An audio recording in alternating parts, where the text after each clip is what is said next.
வணக்கம் நண்பர்களே. எத்தனையோ ஹாரர் மூவி இருந்தாலும் 90ஸ்ல 13ஆம் நம்பர் வீடுன்னு ஒரு படம் இருக்கு. இது நீங்க எத்தனை பேர் பார்த்துருப்பீங்கன்னு தெரியல.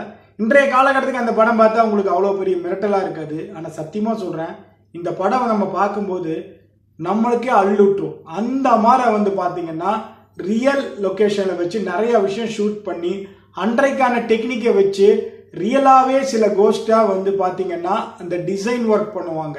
ஸோ அந்த மாதிரிலாம் பண்ணி பயங்கரமான ஒரு த்ரில் படத்தை ஏற்படுத்தக்கூடியது இந்த 13ஆம் நம்பர் வீடு, மை டியர் லிசா, அதுபோக வார்கில் வா. இதெல்லாமே என்னன்னா இன்னைக்கெல்லாம் விஎஃப்எக்ஸ் இருக்கு, அன்னைக்கெல்லாம் அது கிடையாது. எப்படின்னா அதிகபட்சம் அவங்களோட கிரியேட்டிவிட்டியை யூஸ் பண்ணி ஒரு பேய் மாதிரியே ஒரு பொம்மை பண்றது.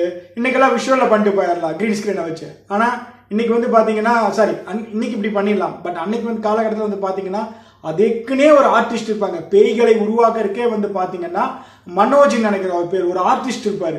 அதைத்தான் அவர் அதிகமாக உருவாக்கி பயங்கரமாக அந்த பேய் படத்துக்கெல்லாம் சப்ளை பண்ணவர்.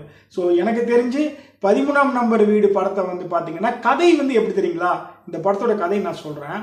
அண்ணன் தம்பிக்கு 2 பேர் பார்த்தீங்கன்னா ஃபேமிலியோட வீட்டுக்கு குடி வருவாங்க. அங்கே இந்த ஆண்களை மட்டுமே ஃபர்ஸ்ட் ஜெய்சங்கர் கொல்லப்படுவாங்க. அதுக்கப்புறம் பார்த்தீங்கன்னா நிழல் ரவி கொல்ல ட்ரை பண்ணும். அதுக்கப்புறம் அவங்க வீட்டில் இருக்கக்கூடிய அவங்க அப்பாவை கொல்லும். என்ன சொல்றது, ஒவ்வொருத்தராக பார்த்தீங்கன்னா நிழல் ரவியோட அப்பா கிடையாது, அவங்களுடைய மாமனார் அவங்கள கொல்லும். இப்படி ஒவ்வொருத்தராக பார்த்தீங்கன்னா அந்த ஆவி கொல்லும். அவங்க வேற யாரும் இல்லை, பிரகாஷ் ராஜோட முதல் மனைவி லலிதா குமாரி தான் ஹீரோயின், அந்த பேயா நடிச்சிருப்பாங்க.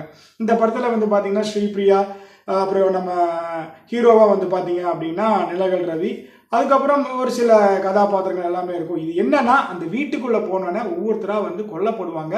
அது ஏன் கொலை பண்றாங்க அப்படின்னு சொல்லி பார்க்கும்போது சந்தோஷமா இருந்த லலிதா குமாரியோட லைஃப்ல பார்த்தீங்கன்னா இவங்களுடைய அப்பா யாருன்னு பார்த்தீங்கன்னா அந்த ஜெய்சங்கர் விருப்படியில் நிழல் ரவி அவங்களுடைய அப்பா தான் பார்த்தீங்கன்னா லலிதா குமாரியோட லைஃப்ல தப்பா உள்ள அந்த இது மானபங்கப்படுத்த ட்ரை பண்ணியிருப்பாங்க. அப்போ லலிதா குமாரி அவங்க அப்பனையும் கொண்டுட்டு இதுக்கெல்லாம் காரணம் பார்த்தீங்கன்னா அவங்க புருஷன் தான்.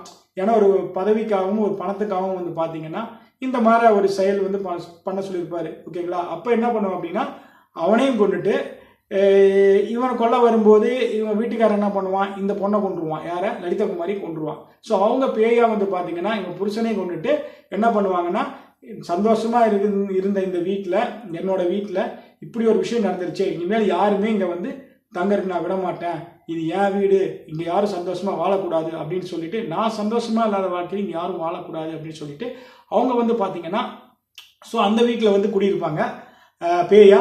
அப்போ வரக்கூடிய ஆட்களை கொல்லுவாங்க. முதல்ல பார்த்தீங்கன்னா ஒரு ஆர்டிஸ்ட் ட்ரா பண்ணிட்டு இருப்பாரு. அவரை போட்டு தள்ளுவாங்க. ஃபர்ஸ்ட் சீனே கொலை பண்ற சீன் அதுவே பயங்கரமா இருக்கும். பட் இது நான் ஏன் சொல்றேன்னா 13ஆம் நம்பர் வீடு அந்த காலத்துல ஒரு மிகப்பெரிய ஒரு த்ரில்லாக அமைஞ்ச ஒரு படம். உங்களுக்கு டைம் கிடைக்கும்போது பாருங்க, உண்மையிலே ரொம்ப நல்லா இருக்கும் அந்த படம். பாருங்கிறத விட என்ன சொல்றதுன்னா அந்த இன்றைய காலகட்டத்துக்கும் அந்த காலகட்டத்துக்கும் உள்ள இது நீங்க பார்க்கலாம். அந்த வித்தியாசங்கள் எப்படி அந்த மேக்கிங் ஸ்டைலே பாருங்க, நல்லா இருக்கும்.